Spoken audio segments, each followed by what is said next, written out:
प्रियंका ने कार्यकर्ताओं में भरा जोश, बोली अभी जिसे डर लगता है वो पीछे हट जाए, फिर हटने नहीं दूंगी। कांग्रेस नेता प्रियंका गांधी वाड्रा चुनाव की कमान संभालने के लिए रायबरेली पहुंच गई हैं। उन्होंने भू-एमयू गेस्ट हाउस में कार्यकर्ता सम्मेलन को संबोधित करते हुए कहा कि देश की हालत बहुत खराब है। मैं यहाँ आ गई हूँ, चुनाव में 329 घंटे बाकी है, लगातार काम करना है, हर हाल में जीत दर्ज करनी है। मैं आपके साथ कंधे से कंधा मिलाकर लड़ूंगी।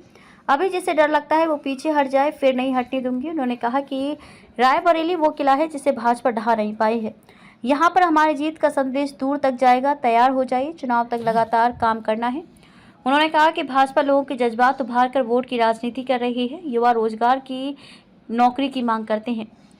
भाजपा पाकिस्तान की बात कर रही है, जनता महंगाई से परेशान है लेकिन उस पर कुछ नहीं करते हैं। कहा कि भाजपा ने इलेक्टोरल बॉन्ड लाकर भ्रष्टाचार को बढ़ावा दिया है। जब सुप्रीम कोर्ट के आदेश पर लिस्ट सामने आई तो पता चल गया, भाजपा इलेक्टोरल बॉन्ड के जरिए धन देने वालों के नाम गुप्त रखती है।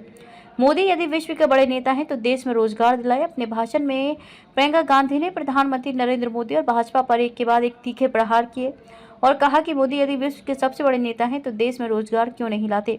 सत्ता पाने के लिए अरबपतियों से सांठगांठ करते हैं और कांग्रेस को सबसे भ्रष्ट पार्टी बताते हैं। परिवारवाद की बात करते हैं लेकिन उनकी ही पार्टी में भाई बहन, चाचा चाचियां इकट्ठे हो रहे हैं।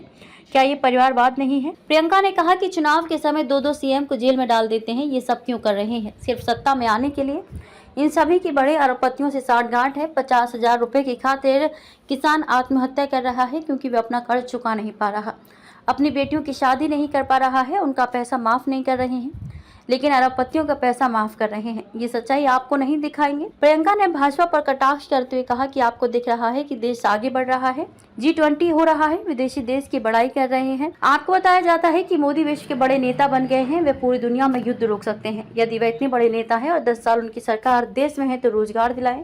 आज देश की जनता का अनादर हो रहा है। नेता समझ रहे हैं कि आज जनता को जवाब देने की कोई जरूरत नहीं है। हम सबको भाजपा का डटकर मुकाबला करना है, जनता के बीच जाएं, भाजपा की कुरीतियों को बताएं।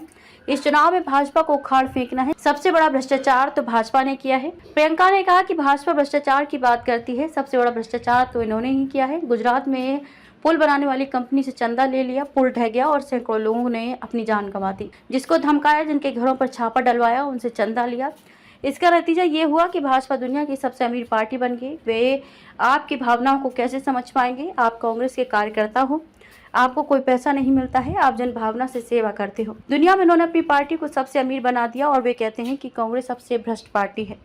भगल जी ने कहा था कि दीदी यहाँ के लोग डरे हुए हैं। प्रियंका गांधी ने बैठक के दौरान कहा कि 2022 के विधानसभा चुनाव में वे रायबरेली का काम देख रही थी। पार्टी की तरफ से एक कार्यक्रम हुआ था जिसमें छत्तीसगढ़ के पूर्व मुख्यमंत्री भूपेश बघेल जी आए थे। कार्यक्रम के बाद बघेल जी से पूछा तो उन्होंने कहा कि दीदी यहाँ के लोग डरे हुए हैं, उन पर सरकार का दबाव रहता होगा, क्योंकि उन्होंने कोई सवाल ही मुझसे नहीं किया। वहीं छत्तीसगढ़ में ऐसा नहीं रहता है क्योंकि वहाँ पर हमारा काम ध्यान पर रहता है। हमें मालूम है कि हमें काम के आधार पर वोट लेना है। उत्तर प्रदेश की स्थिति अलग है। यहाँ का नेता जानता है कि वोट के समय धर्म की बात करेगा तो उसे वोट मिल जाएगा।